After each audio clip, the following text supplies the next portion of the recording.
दोस्तों नमस्कार। आपका स्वागत है रोजगार विद तिरंगा में। और आप लोग देख रहे हैं आज जीएस के पोर्शन में हिस्ट्री का जो टॉपिक है, भारतीय भारत की वैदिक संस्कृति या वैदिक सभ्यता। इसकी यह सेकंड सीरीज है और इसके पहले फर्स्ट सीरीज कंप्लीट हो चुकी है, जिसमें 60 क्वेश्चन कंप्लीट हो चुके हैं। यह सीरीज सभी एग्जाम्स के लिए इम्पोर्टेंट है, चाहे वह टीएसटी पीएसटी हो, यूपी पेट हो, सुपर टेट हो, सी टेट हो और यूपी ट्रिपल एससी के अंतर्गत एग्जाम हो या एसएससी के अंतर्गत एग्जाम हो। ऐसे सारे के सारे एग्जाम्स जिसमें हिस्ट्री आती है, ये सीरीज सभी के लिए इम्पोर्टेंट है। आइए अब स्टार्ट करते हैं इस सीरीज को क्वेश्चन 61 से। देखिए, ऋग्वैदिक युग की प्राचीनतम संस्था कौन सी थी?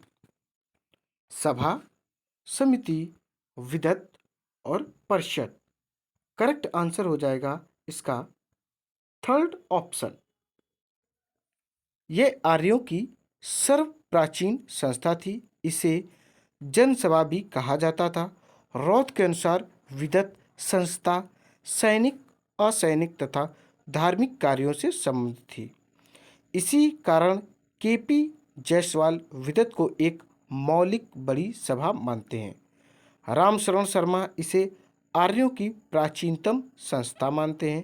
उनका मानना है कि ऋग्वेद में विदत का उल्लेख 22 बार हुआ है। आपके अनुसार विदत ऐसी संस्था थी जो युद्ध में लूटी गई वस्तुओं अथवा उपहार और समय समय पर मिलने वाली भेंटों की सामग्रियों का वितरण करती थी। ऋग्वैदिक काल में स्त्रियां भी सभा और विदत में भाग लेती थी। इस प्रकार सभा, समिति, विदत और परिषद वैदिक राजतंत्र में सहायक के रूप में काम करती थी। ऋग्वैदिक तथा इस पर लिखे गए ब्राह्मण एवं ऐत्रेय ब्राह्मण दोनों में राजा के निर्वाचन संबंधी सूक्त पाए जाते हैं। अब अपने पास क्वेश्चन है 62। ऋग्वैदिक काल के उस सबसे प्रधान देवता की पहचान करें जिसकी स्तुति 250 सूक्तों की रचना की गई थी। इंद्र, अग्नि, वरुण, सूर्य। करेक्ट आंसर हो जाएगा फर्स्ट ऑप्शन। ऋग्वेद में लगभग 250 सूक्तों में इंद्र की स्तुति की गई है, अतः ऋग्वेद में सर्वाधिक सूक्त इंद्र के लिए प्रयुक्त हैं। अब अपने पास जो प्रश्न है वह 63 है। इसमें सूची फर्स्ट को सूची सेकंड से मिलाना है। देखते हैं क्या है। सूची फर्स्ट में ABCD करके है संग्रहित। भागदूत, क्षता या क्षत्री, अक्ष, वाप। सूची सेकंड में आप लोग देख पा रहे होंगे कोषाध्यक्ष, कर संग्रहकर्ता, पासे के खेल में राजा का सहायक, प्रतिहारी, राज प्रसाद का रक्षक। इसका करेक्ट आंसर होगा फर्स्ट ऑप्शन। अब आपको दिखाते हैं किसके सामने आप क्या लिख सकते हैं। देखिए, जो संग्रहित है, संग्रहित के सामने आप 1 लिख सकते हैं, अर्थात कोषाध्यक्ष। और बी में भाग दूध लिखा है, इसमें आप लिख सकते हैं 2। क्या लिख सकते हैं? 2। और सी में क्षता या छत्री लिखा है, इसमें आप लिख सकते हैं प्रतिहारी, राजा प्रसाद का सक्षक या रक्षक। इसमें आप 4th लिख सकते हैं। और बचा अक्षवाप, इसमें आप 3 लिख सकते हैं, अर्थात पासे के खेल में राजा का सहायक। अब अपने पास प्रश्न है 64।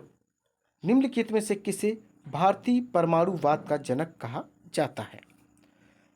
महर्षि कपिल, महर्षि गौतम, महर्षि कणाद, महर्षि पतंजलि। तो करेक्ट आंसर हो जाएगा इसका थर्ड ऑप्शन, महर्षि कणाद। देखिए, कणाद एक ऋषि थे, स्वतंत्र भौतिक विज्ञानवादी दर्शन प्रकार के आत्मदर्शन के विचारों का सबसे पहले महर्षि कणाद ने सूत्र रूप में लिखा है। किसी का कहना है कि कण अर्थात परमाणु तत्व का सूक्ष्म विचार इन्होंने किया है, इसलिए इन्हें कणाद कहते हैं। किसी का मत है कि दिन भर ये समाधि में रहते थे और रात्रि को कणों का संग्रह करते थे। अब अपने पास देखते हैं क्या है। अब अपने पास जो क्वेश्चन है वह 65 है। वैदिक गणित का महत्वपूर्ण अंग क्या है? शतपथ ब्राह्मण, अथर्ववेद, शुल्ब सूत्र, छांदोग उपनिषद। तो इसका जो करेक्ट आंसर होगा थर्ड ऑप्शन हो जाएगा शुल्ब सूत्र। शुल्ब सूत्र या शुल्ब सूत्र संस्कृत के सूत्र ग्रंथ हैं जो श्रोत कर्मों से संबंधित हैं। अपने नाम के अनुसार शुल्ब सूत्रों में यज्ञ वेदियों को नापना, उनके लिए स्थान का चुनना तथा उनके निर्माण आदि विषयों का विस्तृत वर्णन है। ये भारतीय जयंती के प्राचीनतम ग्रंथ हैं। अब अपने पास क्वेश्चन है 66। शुल्ब सूत्र किस विषय से संबंधित हैं? ज्यामिति, ज्योतिष, गणित और खगोल। तो करेक्ट आंसर हो जाएगा फर्स्ट ऑप्शन। शुल्ब सूत्र या शुल्ब सूत्र संस्कृत के सूत्र ग्रंथ हैं और ये ज्यामिति से संबंधित हैं। अब अपने पास प्रश्न है 67। न्याय दर्शन को प्रचारित किया था? चावार्क ने, गौतम ने, कपिल ने, जैमिनी ने। तो इसका एग्जैक्ट आंसर हो जाएगा गौतम। Second option. न्याय दर्शन भारत के 6 वैदिक दर्शनों में एक दर्शन है। इसके प्रवर्तक ऋषि अक्षपाद गौतम हैं, जिनका न्याय सूत्र इस दर्शन का सबसे प्राचीन एवं प्रसिद्ध ग्रंथ है। अब अपने पास प्रश्न है 68। चरक संहिता नामक पुस्तक किस विषय से संबंधित है? अर्थशास्त्र, राजनीति, चिकित्सा और धर्म। तो करेक्ट हो जाएगा थर्ड ऑप्शन चिकित्सा। चरक संहिता आयुर्वेद का एक प्रसिद्ध ग्रंथ है। ये संस्कृत भाषा में है। इसके उपदेशक अत्रिपुत्र, पुनर्वसु, ग्रंथकर्ता, अग्निवेश और प्रति संस्कारक चरक हैं। चरक संहिता और सुश्रुत संहिता आयुर्वेद के 2 प्राचीनतम आधारभूत ग्रंथ हैं जो काल के गाल में सामने से बच रहे गए हैं। भारतीय चिकित्सा विज्ञान की 3 बड़े नाम हैं चरक, सुश्रुत और वाग्भट। चरक संहिता, सुश्रुत संहिता तथा वाग्भट का अष्टांग संग्रह आज भी भारतीय चिकित्सा विज्ञान के मानक ग्रंथ में है। इसी को दोस्तों आयुर्वेद भी कहते हैं। अब प्रश्न है 69। सभा और समिति प्रजापति की 2 पुत्रियां थीं, उनका उल्लेख किस वेद में है? ऋग्वेद, यजुर्वेद, सामवेद और अथर्ववेद। तो इसका जो करेक्ट आंसर हो जाएगा वह हो जाएगा फोर्थ अथर्ववेद। सभा और समिति प्रजापति की 2 पुत्रियां थीं, उनका उल्लेख किस वेद में मिलता है? अथर्ववेद में। अथर्ववेद में परीक्षित को कुरुओं का राजा कहा गया है तथा इसमें कुरु देश की समृद्धि का अच्छा विवरण मिलता है। इस वेद में आर एवं अनार विचारधाराओं का समन्वय है। उत्तर वैदिक काल से इस वेद का विशेष महत्व है। अब अपने पास क्वेश्चन है 70। वैदिक समाज की आधारभूत इकाई क्या थी? कुल या कुटुंब? सेकंड ऑप्शन ग्राम, थर्ड विश्व, फोर्थ जन। तो इसका जो एग्जैक्ट आंसर हो जाएगा वह हो जाएगा फर्स्ट ऑप्शन। प्रशासन की सबसे छोटी इकाई कुल थी। एक कुल में एक घर में एक छत के नीचे रहने वाले लोग शामिल थे। परिवार के मुखिया को कुलुप कहा जाता था। एक ग्राम कई कुलों से मिलकर बना होता था। ग्रामों का संगठन विश्व कहलाता था और विश्व का संगठन जन। कई जन मिलकर मिलकर राष्ट्र बनाते थे। ग्राम के मुखिया को ग्रामीणी, विश्व का प्रधान विश्वपति कहलाता था। अब अपने पास प्रश्न है 71। देखते हैं क्या है। ऋग्वेद में अघन वध योग्य नहीं है शब्द का प्रयोग किसके लिए किया गया था? ब्राह्मण, गाय, स्त्री और पुरोहित। तो इसका करेक्ट आंसर हो जाएगा सेकंड ऑप्शन गाय। ऋग्वेद में अघन शब्द का प्रयोग गाय के लिए किया गया है। गाय को हमेशा पवित्र माना गया है और उसे अघन, जिसे मारा नहीं जा सकता, की श्रेणी में रखा गया है। अब अपने पास प्रश्न है 72। पूर्व वैदिक आर्यों का धर्म प्रमुखता था? भक्ति, मूर्ति पूजा और यज्ञ, प्रकृति पूजा और यज्ञ, प्रकृति पूजा और भक्ति। तो इसका एग्जैक्ट आंसर हो जाएगा थर्ड ऑप्शन, प्रकृति पूजा और यज्ञ। पूर्व वैदिक आर्यों का धर्म प्रमुखता प्रकृति पूजा और यज्ञ था। आर्यों का धार्मिक जीवन अधिक विशद तथा जटिल था। यहाँ प्रारंभ में हमें बहुदेववाद के दर्शन मिलते हैं। आर्यों के प्रधान देवता प्राकृतिक शक्तियों के प्रतिनिधि हैं। अब अपने पास प्रश्न है 73। उत्तर वैदिक काल के वेद विरोधी और ब्राह्मण विरोधी धार्मिक अध्यापकों को किस नाम से जाना जाता था? यजमान, श्रमण, अर्धवन, अथर्वन या श्रेष्ठन? तो इसका एग्जैक्ट आंसर हो जाएगा श्रमण। क्या हो जाएगा? श्रमण इसका एग्जैक्ट आंसर हो जाएगा। अब अपने पास प्रश्न है 74। किस देवता के लिए ऋग्वेद में पुरंदर शब्द का प्रयोग हुआ है? इंद्र, अग्नि, वरुण, सोम। तो इसका करेक्ट आंसर हो जाएगा फर्स्ट ऑप्शन इंद्र। ऋग्वेद में पुरंदर शब्द का प्रयोग इंद्र देवता के लिए हुआ है। इंद्र को युद्ध का एवं वर्षा का देवता माना जाता था। अब अपने पास नेक्स्ट क्वेश्चन है 75। गायत्री मंत्र देवी सावित्री को संबोधित किस पुस्तक में मिलता है? ऋग्वेद, यजुर्वेद, उपनिषद, भगवद गीता। तो इसका करेक्ट आंसर हो जाएगा फर्स्ट ऑप्शन ऋग्वेद। सविता देवता की स्तुति में रचा गया गायत्री मंत्र ऋग्वेद के तृतीय मंडल में उल्लिखित है। ऋग्वेद आर्यों का प्राचीनतम और पवित्रम ग्रंथ है। ऋग्वेद में देवताओं की स्तुतियों का उल्लेख है। इसमें 10 मंडल, 1028 सूक्त तथा 10,580 ऋचाएँ हैं। गायत्री मंत्र सावित्र देवता की स्तुति में रचा गया है। ऋग्वेद के तृतीय मंडल के रचयिता विश्वामित्र हैं। प्रसिद्ध गायत्री मंत्र इसी मंडल में है। अब हम लोग देखेंगे क्वेश्चन है अपने पास 76। सूची फर्स्ट को सूची सेकंड से मिलाना है। बिल्कुल मिलाएंगे। देखिए ABCD में क्या है, वेद दिए गए हैं। अथर्ववेद, ऋग्वेद, यजुर्वेद, सामवेद। सूची सेकंड में ईश्वर महिमा, बलिदान विधि, औषधियों से संबंधित और संगीत। तो इसमें आप लोग आंसर करेंगे फर्स्ट। अब आपको बताते हैं आप किसके सामने क्या लिख सकते हैं। जैसे यदि अथर्ववेद है तो अथर्ववेद में है औषधियों से संबंधित, तो इसके सामने आप 3 लिख सकते हैं।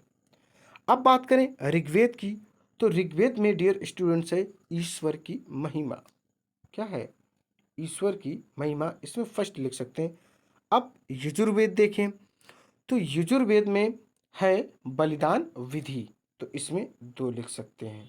ठीक है, ओके, 2 इसमें लिख सकते हो आप लोग। और फोर्थ में आप जो बचा सामवेद, सामवेद के लिए स्टूडेंट्स बचा है संगीत, डी के लिए 4। तो आप समझ पा रहे होंगे कि इसके लिए दोस्तों क्या है, इसके लिए हमने 2 है। चलिए इसको क्लीन करके फिर से लिख देते हैं।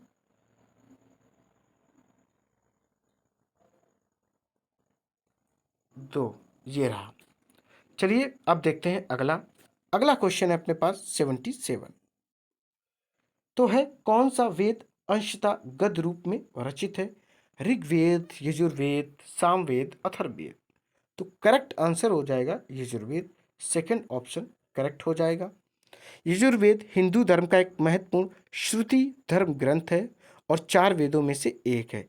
इसमें यज्ञ की असल प्रक्रिया के लिए गद्य और पद मंत्र हैं। यह हिंदू धर्म की 4 पवित्रम प्रमुख ग्रंथों में से एक है और अक्सर ऋग्वेद के बाद दूसरा वेद माना जाता है। इसमें ऋग्वेद के 663 मंत्र पाए जाते हैं, फिर भी इसे ऋग्वेद से अलग माना जाता है क्योंकि यजुर्वेद मुख्य रूप से एक गद्यात्मक ग्रंथ है। यज्ञ में कहे जाने वाले गद्यात्मक मंत्रों को यजुस कहा जाता है। अब प्रश्न अपने पास 78 है। ऋग्वेद में सबसे पवित्र नदी किसे माना जाता था? सिंधु, सरस्वती, परुशनी और शतुद्री। तो इसका करेक्ट आंसर हो जाएगा सेकंड ऑप्शन सरस्वती। कई भूविज्ञानी मानते हैं और ऋग्वेद में भी कहा गया है कि हजारों साल पहले सतलुज, जो सिंधु नदी की सहायक नदी है, और यमुना, जो गंगा की सहायक नदी, के बीच एक विशाल नदी बहती थी, जो हिमालय से लेकर अरब सागर तक बहती थी। आज ये भूगर्भीय बदलाव के कारण सूख गई है। ऋग्वेद में इस नदी सरस्वती को नदी माँ की उपाधि दी गई थी। उस सभ्यता में सरस्वती ही सबसे बड़ी और मुख्य नदी थी, गंगा उस समय नहीं थी। अब हम लोग देखेंगे 79 क्या है। प्राचीनतम विवाह संस्कार का वर्णन करने वाला विवाह सूक्त किसमें पाया जाता है? ऋग्वेद, यजुर्वेद, सामवेद और गृह सूत्र। तो इसका करेक्ट आंसर हो जाएगा फर्स्ट ऑप्शन। देखिए, विवाह सूक्त ऋग्वेद संहिता के दशम मंडल के 50वें सूक्त को विवाह सूक्त नाम से जाना जाता है। अथर्ववेद में भी विवाह के 2 सूक्त हैं। इस सूक्त में सूर्य की पुत्री सूर्या तथा सोम के विवाह का वर्णन है। अब अपने पास क्वेश्चन है 80। ऋग्वेद में खाली स्थान सूक्त कितने हैं? 1017, 1020, 1028 और 1128। तो करेक्ट आंसर हो जाएगा थर्ड ऑप्शन। ऋग्वेद सनातन धर्म अथवा हिंदू धर्म का स्रोत है। इसमें 1028 सूक्त हैं, जिनमें देवताओं की स्तुति की गई है। इस ग्रंथ में देवताओं का यज्ञ में आह्वान करने के लिए मंत्र है। यही सर्वप्रथम वेद है। ऋग्वेद को दुनिया के सभी इतिहासकार हिंद यूरोपी भाषा परिवार की सबसे पहली रचना मानते हैं। ये दुनिया के सर्वप्रथम ग्रंथों में से एक हैं। ऋग संहिता में 10 मंडल बालखिल सहित 1028 सूक्त हैं। अब हम लोग देखते हैं, देखिए अब अपने पास क्वेश्चन है 81। देखते हैं क्या है। इनमें से किस फसल का ज्ञान वैदिक काल के लोगों को नहीं था? जौ, गेहूं, चावल, तंबाकू। तो करेक्ट आंसर हो जाएगा तंबाकू। क्या हो जाएगा? फोर्थ ऑप्शन करेक्ट है। देखिए, परिवर्ती वैदिक साहित्यों में अनाजों जैसे गोधूम, गेहूं, ब्रीही, चावल आदि की चर्चा की गई है, बट कहीं तंबाकू की चर्चा नहीं है। अब हम लोग देखेंगे जो क्वेश्चन अपने पास 82। वैदिक धर्म का मुख्य लक्षण इनमें से किसकी उपासना था? प्रकृति, पशुपति, देवी माता, त्रिमूर्ति। तो इसका करेक्ट आंसर हो जाएगा फर्स्ट ऑप्शन। क्या हो जाएगा? First option. वैदिक धर्म का मुख्य लक्षण प्रकृति की उपासना थी। आर्यों ने प्रकृति की रहस्यमयी शक्तियों से प्रभावित होकर उन्हें दिव्य स्वरूप प्रदान किया तथा इन शक्तियों की देवताओं के रूप में स्तुति की गई है। कहीं कहीं देवता का नाम वाही है, जो उस प्राकृतिक क्रिया का है जिसका वह देवता प्रतिनिधित्व करता था। अब देखते हैं, हमारे पास क्वेश्चन है 83।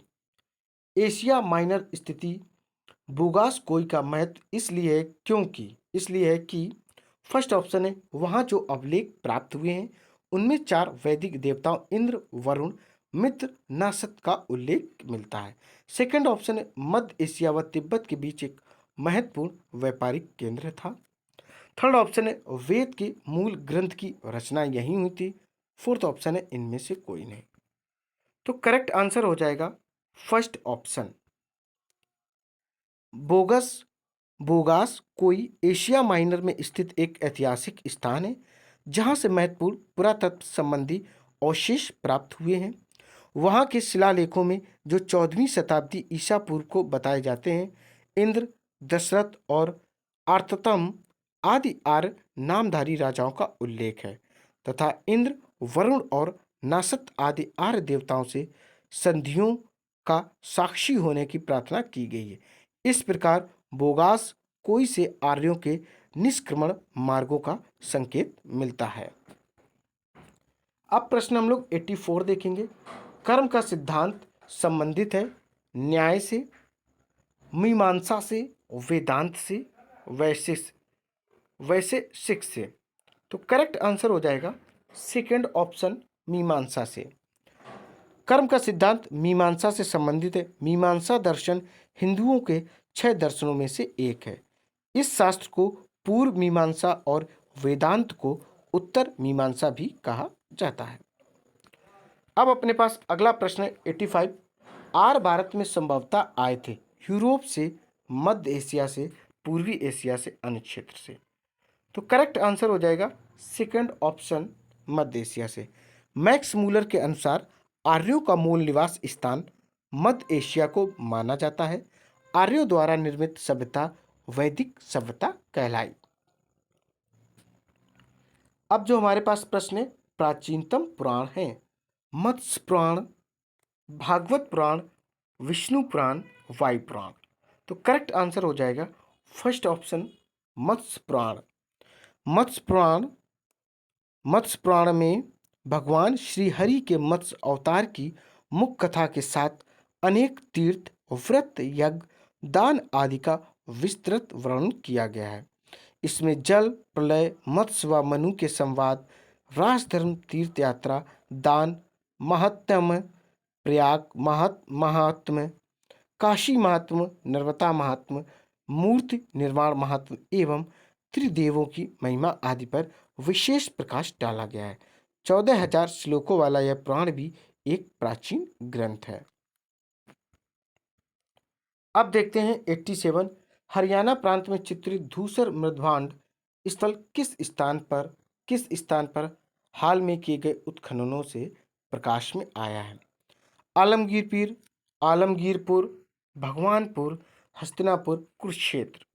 तो करेक्ट आंसर हो जाएगा सेकंड ऑप्शन, भगवानपुर। भगवानपुर, जिसे भागपुरा के नाम से भी जाना जाता है, कुरुक्षेत्र जिले के थानेसर उप जिले हरियाणा का एक गांव है। यह पुरातात्विक स्थल है जो हाकरा घग्गर चैनल के किनारे स्थित है। कुरुक्षेत्र से 24 किलोमीटर उत्तर पूर्व में स्थित साइट हड़प्पा और पेंटेड ग्रे वेयर संस्कृतियों के बीच एक ओवरलैप दिखाने के लिए उल्लेखनीय है। पेंटेड ग्रे वेयर आमतौर पर वैदिक लोगों से जुड़ा हुआ है, इसलिए इस क्षेत्र को भारत की दो महान सभ्यताओं का संगम भी कहा जा सकता है। अपने पास अब प्रश्न है 88। इसमें सूची फर्स्ट को सूची सेकंड से मिलाना है। देखिए, कुछ वैदिक नदियां हैं, फिर उनका आधुनिक नाम, जैसे कुभा, पुरुषनी, सदानीरा, सतुद्री। तो सूची सेकंड में गंडक, काबुल, रावी, सतलज। इसका एग्जैक्ट आंसर हो जाएगा सेकंड ऑप्शन।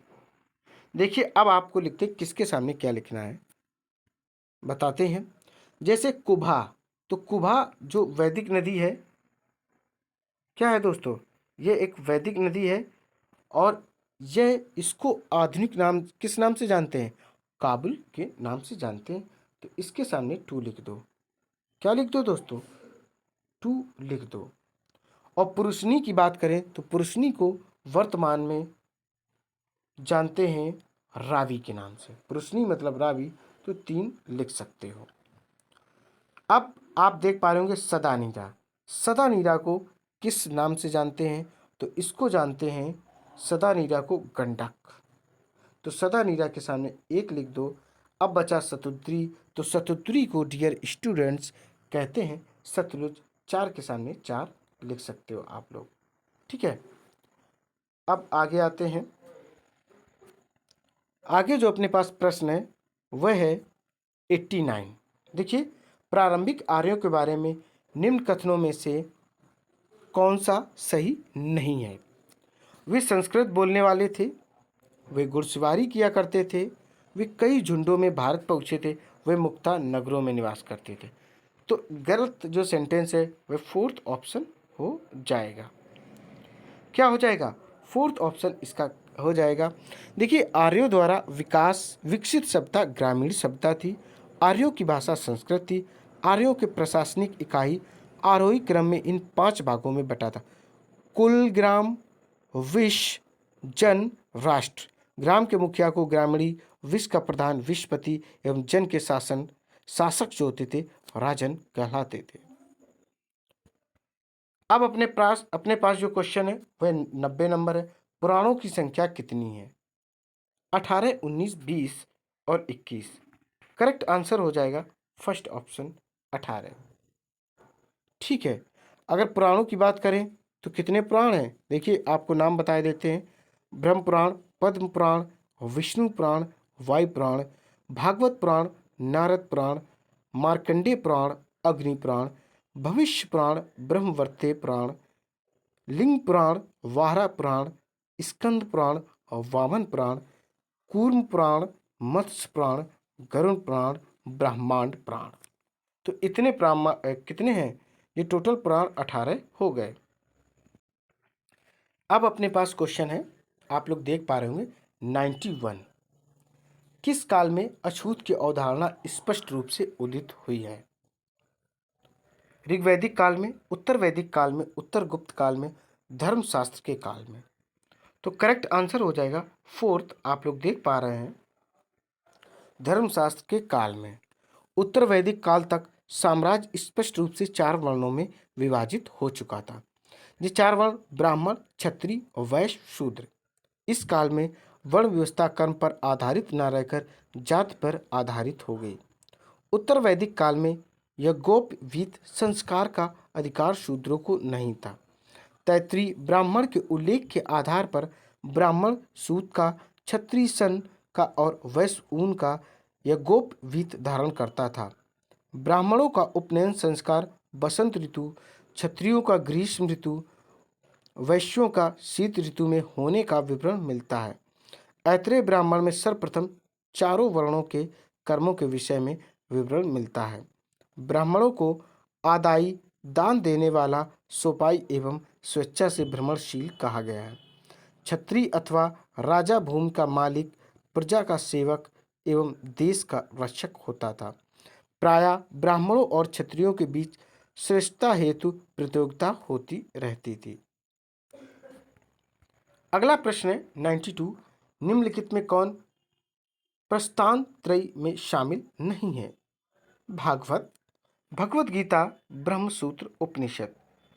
एग्जैक्ट आंसर हो जाएगा भगवत गीता।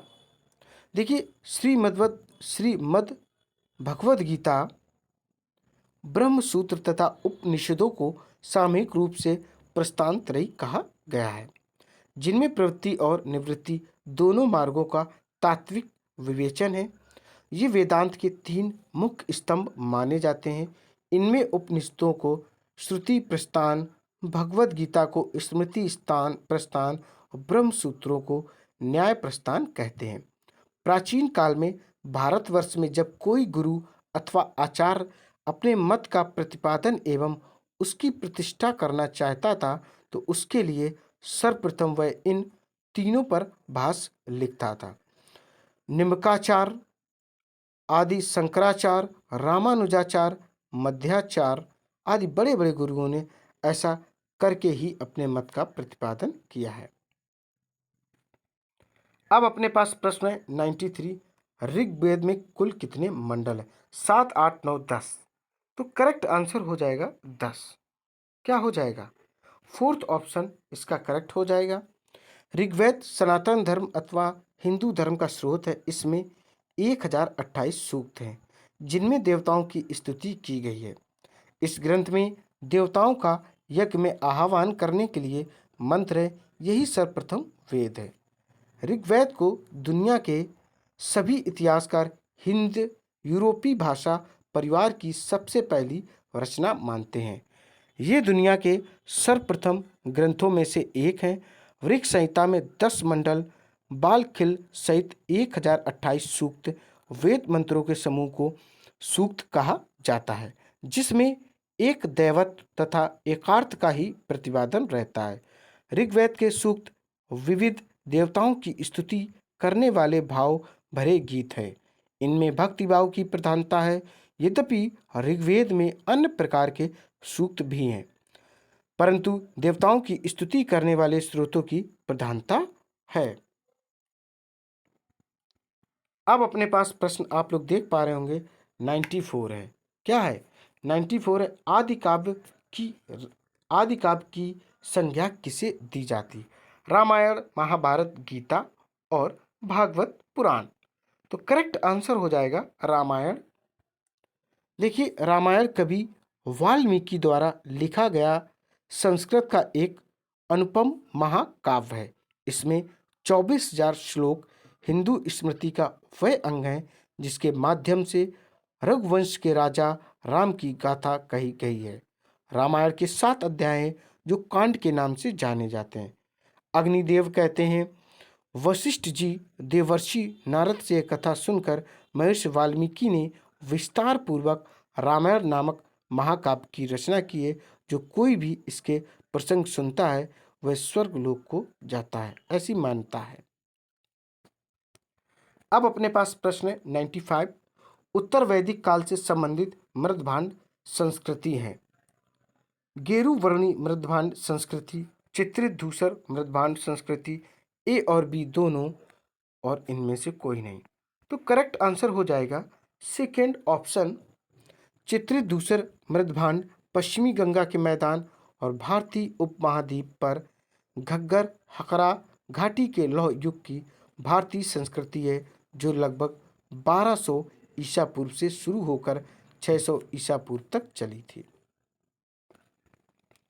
अब अपने पास प्रश्न है 96। आर्यों के आर्कटिक होम सिद्धांत का पक्ष किसने लिया था? पॉर्जिटर, एस.सी. दास, वी.जी. तिलक, फोर्थ जैकोबी।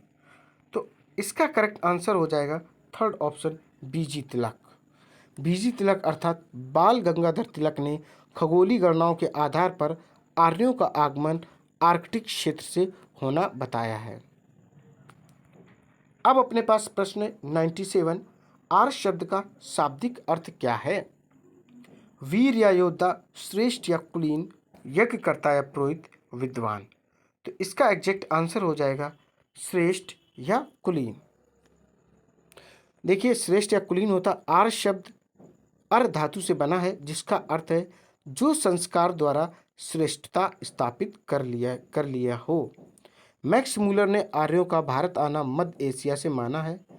आर्यों द्वारा निर्मित सभ्यता वैदिक सभ्यता कहलाई है। आर्यों की भाषा संस्कृत थी। आर्यों का समाज पितृ प्रधान था। अब देखेंगे हम लोग क्वेश्चन 98। ऋग्वेद के किस मंडल में शूद्र का उल्लेख पहली बार मिलता है? 7वें, 8वें, 9वें, 10वें। करेक्ट आंसर हो जाएगा 10वें। क्या हो जाएगा? 10वें। ऋग्वेद के 10वें मंडल में वर्णित पुरुष सूतक में चारों वर्णों की उत्पत्ति का वर्णन मिलता है। इसमें कहा गया है कि ब्राह्मण विराट पुरुष के मुख से, क्षत्रिय उसकी भुजाओं से, वैश्य उसकी जांघों एवं शूद्र उसके पैरों से उत्पन्न हुआ। अन्य महत्वपूर्ण आप तत्व भी समझ लें। नियोग प्रथा से उत्पन्न संतान क्षेत्रस कहलाती थी। जो कन्याएं जीवन भर कुंवारी रहती थी उन्हें अमाजू कहा जाता था। अब अपने पास क्वेश्चन है 99। 800 ईसा पूर्व से 600 ईसा पूर्व का काल किस युग से जुड़ा है? ब्राह्मण युग, सूत्र युग, रामायण युग, महाभारत युग। तो करेक्ट आंसर हो जाएगा महाभारत। क्या हो जाएगा इसका दोस्तों? करेक्ट आंसर हो जाएगा ब्राह्मण युग।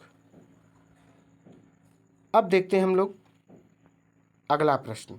अगला है 100 नंबर। निम्नलिखित में से किसका संकलन ऋग्वेद काल पर आधारित है? यजुर्वेद, सामवेद, अथर्ववेद, और इनमें से कोई नहीं।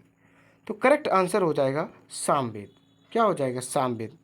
देखिए, सामवेद में कुल 1549 रचनाएं हैं। इनमें मात्र 78 ही नई हैं, अन्य ऋग्वेद से ली गई हैं। भगवान कृष्ण ने वेदों में अपने को सामवेद कहा है। साम का अर्थ ज्ञान होता है। इसके मंत्रों को गाने वाला उद्गाता कहलाता है। प्राचीन ग्रंथों में सामवेद में गौरव की गाथा मिलती है। भारतीय संगीत पर यह प्राचीनतम ग्रंथ है। अब अपने पास क्वेश्चन है 101 नंबर। आर्य शब्द इंगित करता है निर्जाति समूह को, या यावरी जन को, भाषा समूह को, श्रेष्ठ वंश को। तो करेक्ट आंसर हो जाएगा श्रेष्ठ वंश को यह इंगित करता है। अब देखेंगे अगला प्रश्न क्या है। निम्न में से कौन सी स्मृति प्राचीनतम है? मनुस्मृति, याज्ञवल्क्य स्मृति, नारद स्मृति, पराशर स्मृति। करेक्ट आंसर हो जाएगा ऑप्शन फर्स्ट। भारत में वेदों के उपरांत सर्वाधिक मान्यता और प्रचलन मनुस्मृति का ही है। इसमें चारों वर्णों, चारों आश्रमों, 16 संस्कारों तथा सृष्टि उत्पत्ति के अतिरिक्त राज्य की व्यवस्था, राजा के कर्तव्य, भांति के विवादों, सेना का प्रबंध आदि उन सभी विषयों पर परामर्श दिया गया है जो कि मानव मात्र के जीवन में घटित होने संभव हैं। ये सब धर्म व्यवस्था वेद पर आधारित हैं। अगला प्रश्न है 103। देखिए, ऋग्वैदिक काल से संबंधित मृदभांड संस्कृति है। गेरुवर्णी मृदभांड संस्कृति, चित्रित धूसर मृदभांड संस्कृति, ए और बी या इनमें से कोई नहीं। करेक्ट आंसर हो जाएगा इसका फर्स्ट ऑप्शन। क्या हो जाएगा? फर्स्ट ऑप्शन करेक्ट हो जाएगा। अब देखेंगे हम लोग 104 नंबर क्वेश्चन। देखिए क्या है। धर्म तथा ऋतु भारत की प्राचीन वैदिक संस्कृति के एक केंद्रीय विचार को एक चित्रित करते हैं। इस संदर्भ में निम्नलिखित कथनों पर विचार कीजिए। फर्स्ट कथन क्या है देखते हैं। धर्म व्यक्ति के दायित्वों एवं स्वयं दूसरों के प्रति व्यक्तिगत कर्तव्यों की संकल्पना था। सेकंड जो है, ऋत मूलभूत नैतिक विधान था जो सृष्टि और उसमें अंतर्निहित सारे तत्वों में से कौन सा या कौन से कथन सही हैं। ऑप्शन आपके सामने है तो करेक्ट ऑप्शन हो जाए एक और दोनों सही है, अर्थात ये सही है। देखिए, धर्म तथा ऋतु भारत की प्राचीन वैदिक सभ्यता के एक केंद्रीय विचार को चित्रित करते हैं जहाँ धर्म व्यक्ति के दायित्वों एवं स्वयं तथा दूसरों के प्रति व्यक्तिगत कर्तव्यों की संकल्पना था। वहीं ऋतु मूलभूत नैतिक विधान था जो सृष्टि और उसमें अंतर्निहित सारे तत्वों के क्रियाकलापों को संचालित करता था। अब अपने पास प्रश्न है 105।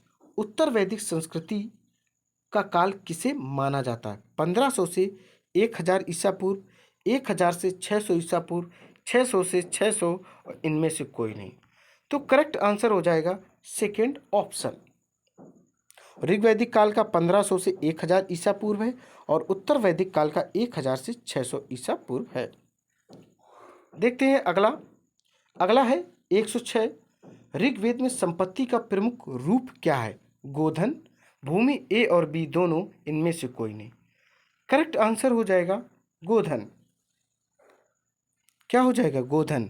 देखिए, ऋग्वेद में संपत्ति का प्रमुख रूप पशुधन, विशेष गज, गौ, घोड़ा, हाथी और अचल संपत्ति, आश्रम, खेत आदि। अब देखते हैं अपने पास 107 है। धर्मशास्त्रों में भू राजस्व की दर क्या है? 1/3, 1/4, 1/6, 1/8। तो करेक्ट आंसर हो जाएगा 1/6। थर्ड ऑप्शन करेक्ट है।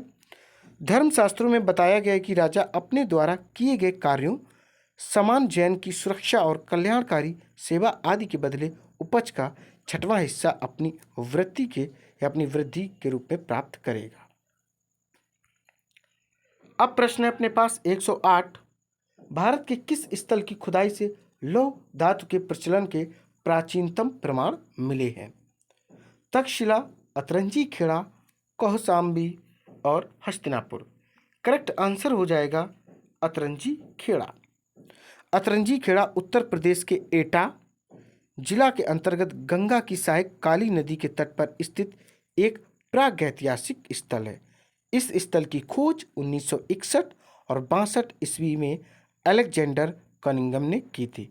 कनिंघम ने चीनी यात्री युआन च्वांग द्वारा उल्लिखित पीलोशा नामक स्थल का अतरंजी खेड़ा से समीकरण किया है। अब अपने पास प्रश्न है 109 नंबर। किस वेद में जादुई माया और वशीकरण का वर्णन है? ऋग्वेद, यजुर्वेद, सामवेद और अथर्ववेद। तो करेक्ट आंसर हो जाएगा इसका फोर्थ ऑप्शन अथर्ववेद।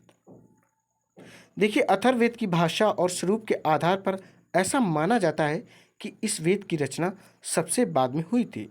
अथर्ववेद के 2 पाठों शौनक और पैप्पल्द में संचलित या संचरित हुए लगभग सभी स्रोत ऋग्वेद के स्रोतों के छंदों में रचित हैं। दोनों वेदों में इसके अतिरिक्त अन्य कोई समानता नहीं है। अथर्ववेद दैनिक जीवन से जुड़े तांत्रिक धार्मिक सरकारों को व्यक्त करता है। इस स्वर ऋग्वेद के उस अधिक पुरोहिती स्वर से भिन्न है जो महान देवों के महिमा मंडित करता है और सोम के प्रभाव में कवियों को उत्प्रेरित दृष्टि का वर्णन करता है। अब अपने पास प्रश्न है 110। प्राचीनतम व्याकरण अष्टाध्यायी के रचनाकार कौन है? गौतम, कपिल, पतंजलि, पाणिनि। तो करेक्ट आंसर है पाणिनि। ऑप्शन आप देख पा रहे होंगे, फोर्थ सही है। देखिए, पाणिनि संस्कृत व्याकरण शास्त्र के सबसे बड़े प्रतिष्ठाता और नियामक आचार्य थे। इनका जन्म पंजाब के शाला तुला में हुआ था, जो आधुनिक पेशावर पाकिस्तान के करीब तत्कालीन उत्तर पश्चिम भारत के गांधार में था। इनका जीवन काल 520 से 460 ईसा पूर्व माना जाता है। इनके व्याकरण को अष्टाध्यायी कहते हैं। अष्टाध्यायी मात्र व्याकरण ग्रंथ नहीं है, इसमें प्रकारांतर से तत्कालीन भारतीय समाज का पूरा चित्र मिलता है। अब अपने पास क्वेश्चन है 111 अर्थात 111।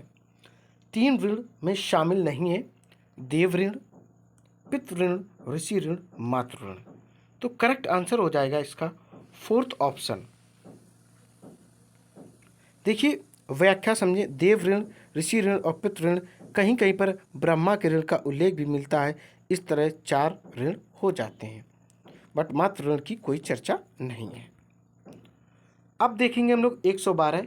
ऋग्वेद में निम्नांकित किन नदियों का उल्लेख अफगानिस्तान के साथ आर्यों के संबंध का सूचक है? अस्किनी, परुशनी, कुभा, क्रम, विपाशा, शतुद्री।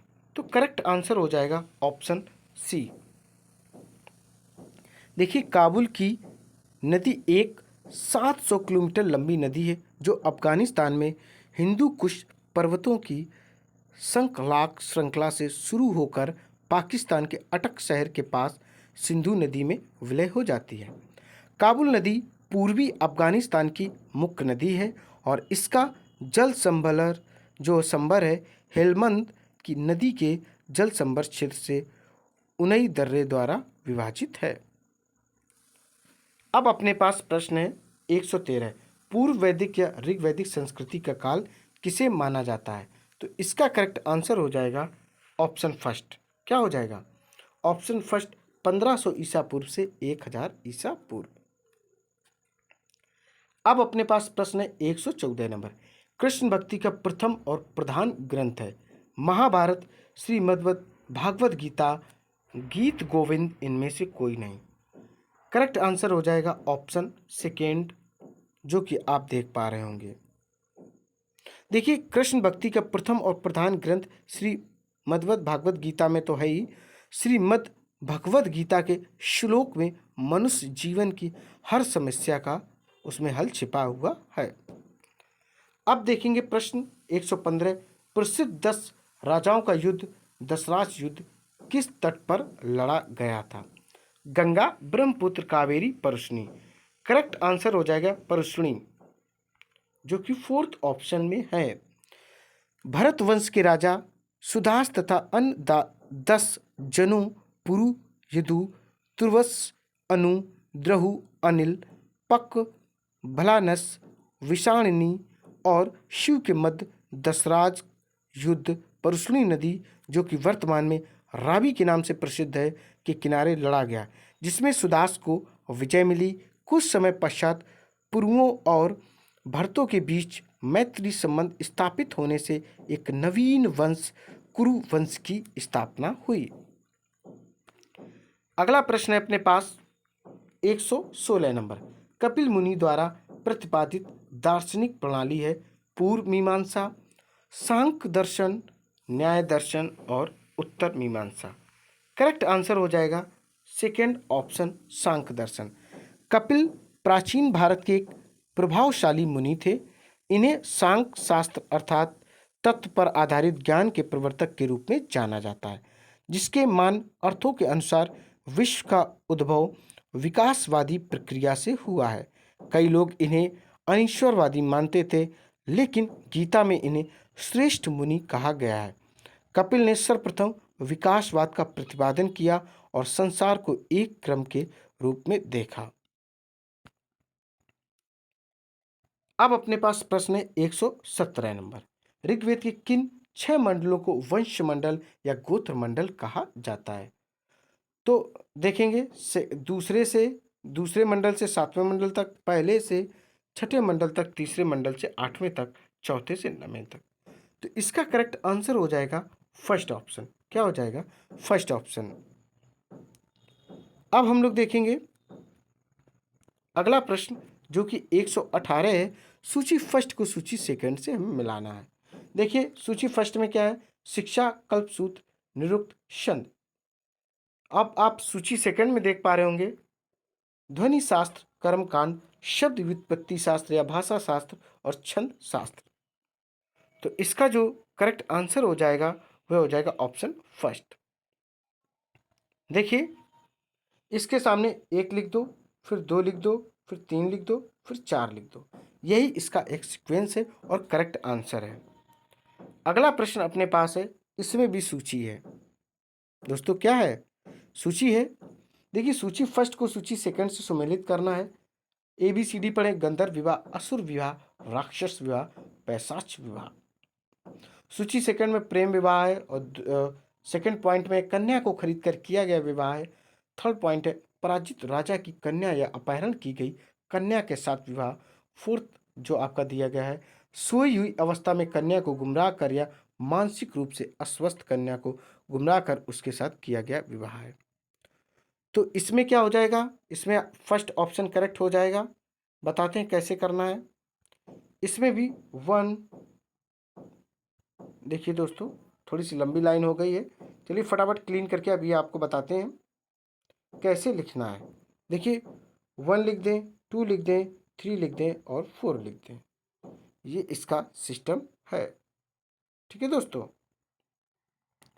अब देखते हैं नेक्स्ट क्वेश्चन 120 नंबर है। देखिए क्या है? निम्नलिखित में से कौन सी एक ऋग्वैदिक आर्यों की लाक्षणिक विशेषता नहीं है? वे अश्वों, रथों और कांस के उपयोग से परिचित थे। वे लोहे के उपयोग से परिचित थे।